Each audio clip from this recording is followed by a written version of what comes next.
Dahil nga cancel ang Cebu Loop, heto lakad mode ako around historical site. Sugbo di Bele, may part 2 naman eh.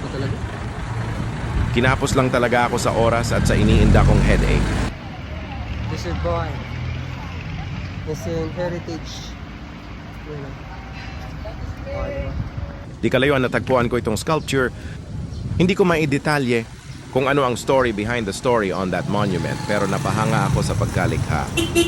Ilakad ko lang lahat, di naman din magkalayo ang bawat sites. Ang struggle lang ay mainit sobra. Zamora Street.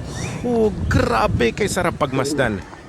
Bawat lugar yung feeling na dayuhan ako sariling bansa, at habang patungo ako sa bawat historical sites, ang aking utak ay ini-imagine yung what was like eksaktong pamumuhay noon. Iniisip ko kung iniisip din nila ano ang mukha ng hinaharap.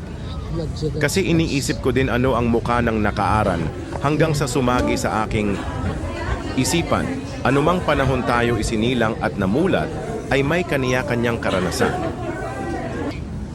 At kontento sa buhay, nakapadepende na lang sa magkaibang panahon kung paano natin i-embrace ang kasalukuyan at piliin ang saya na may pagpupuri sa itaas. Ay, ito. Old branch. Di ko na ininda ang init, mas nanaig sa akin ang pagkasabik, mapuntahan lang lahat.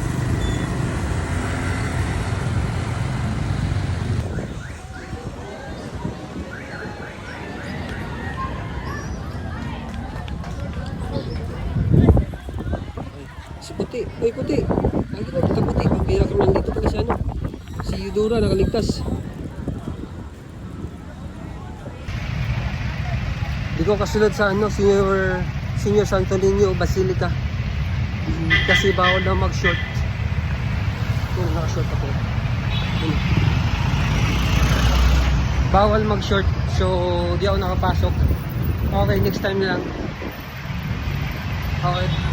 Sorry, deserve po. Nag-short, mukod ka. Nagtapos ang araw ko sa isang bote ng root beer, pero non-alcoholic substance po.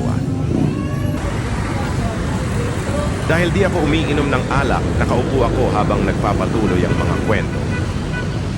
Sa aking utak, lone rider at introvert personality, pero hindi malala, mas appreciate ko lang. Mag-isa or trusted one. Hanggang muli mga ka-dessert bubuy. Ride safe sa lahat!